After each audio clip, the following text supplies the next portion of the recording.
Is Bitcoin the currency of the future, or is it the payment system they're developing? Bingo, it's the payment system. It's the blockchain encryption, and they're interesting things. I think Bitcoin, or the really blockchain encryption that's behind it, has a greater ability to bring more of the world's population out of poverty than anything we've seen in.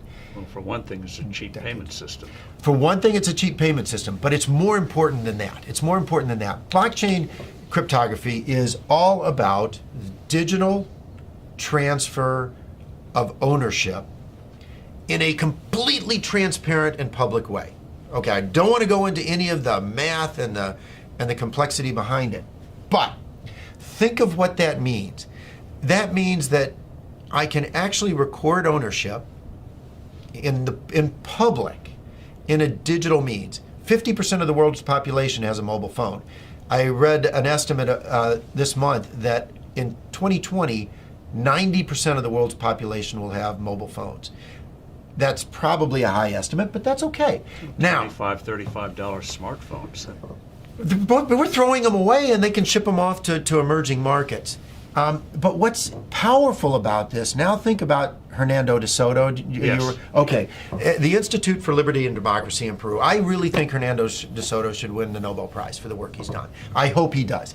But he's gone around the world and identified one of the most powerful things to the economy and the creation of wealth, and that is the ownership of property. Which you can then use as collateral. Which you can use as collateral, and when you own it, you will develop it.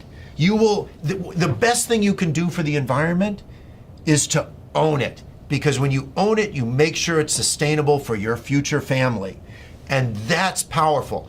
But they don't have the ability to own it. If you live in a shanty town, you operate outside of the legal economy. It's not that you want to operate outside of the legal economy, but you have no ownership of any property. Although in the neighborhood, everyone knows who owns what. And once you introduce blockchain cryptography, guess what they can do? Have a public ledger of ownership and transfer that cannot be denied, because it's absolutely transparent. It's absolutely transparent. It is the means through which these individuals can get exactly what Hernando de Soto thinks they best need to bring themselves out of poverty. It is so much more profound than that, but at its very basis, it has the ability to give these individuals the right of ownership to property. And that has, more than anything else, the ability to bring them out of poverty. And I can't wait. It'll be adopted elsewhere. I mean, it's such a powerful, blockchain encryption is such a powerful tool. It'll be used by banks, it'll be used by credit card companies. It will become a standard. But what's more interesting is what it can do to poverty around the world, to eliminate poverty. But also, what does that mean, that technology mean for credit card companies and the whole payment system, crazy gobbledygook payment system we have today? Very expensive. Doesn't that blow it away? I hope so. I hope so. I mean, think about it. When there was one manufacturer of phones in the U.S., the U.S. government, what did we have? This big clunky rotary thing that sat on desks. Now, what do we have? Cell phones of all flavors, sizes. I can sit in Africa and on my cell phone take courses at MIT because they're public record. It's absolutely astounding what happens when you can actually innovate around the world and compete. And what is happening is blockchain cryptography, forget Bitcoin, creates a competitive technology, a competitive innovation that these credit card companies will have to adopt. The ones that adopt it first will bring their cost base down. And importantly, if you think about a retail store, and I have this with my kids are off in college and they go to a retail store, they use their credit card. And the credit card company costs the retailer $3 to $6. Right, because they reject well, first the fee is high, and then they reject the transaction.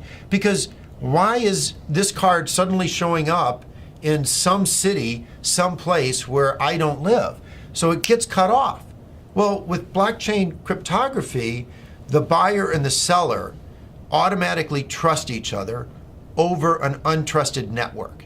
That's what's so powerful about it. A blockchain-based transaction is verified within 10 minutes. It's not verified within 10 minutes for a credit card, which is why 5 to 10% of all transactions are rejected on the spot. It's not verified until often days later. Even a check is not verified for days. And that is completely taken out of the system. So on day one, the retailer's sales go up because they don't have to reject the transaction and they save on the fees. It doesn't really get much better than that if you're looking for a disruptive innovation in any single industry. It's wonderful.